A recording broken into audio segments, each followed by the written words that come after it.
ব্যাঙের ছাতার মতো গজিয়ে ওঠা হাসপাতাল, ক্লিনিক, ডায়াগনস্টিক সেন্টার নিয়ন্ত্রণে বেসরকারি হাসপাতাল মালিক সংগঠনের সহায়তা চাইলেন স্বাস্থ্যমন্ত্রী সর্দার সাখাওয়াত হোসেন।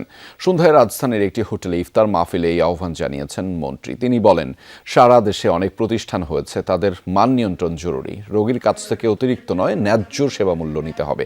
অনুষ্ঠানে বেসরকারি হাসপাতাল, ক্লিনিক, ডায়াগনস্টিক মালিক অ্যাসোসিয়েশনের নেতারা বলেন, দীর্ঘ সময় পর এই সংগঠন সক্রিয় হয়েছে।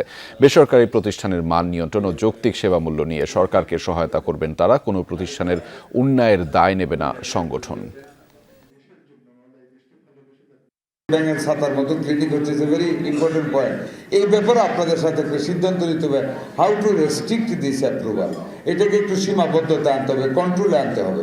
তাহলে দেশের উপকার হবে, আপনাদের উপকার হবে, যাতে আপনাদের কাছে বাংলাদেশের রুরাল এরিয়াতে গোড় ধরে যেন আমরা চিকিৎসা সেবাটা পৌঁছে দিই।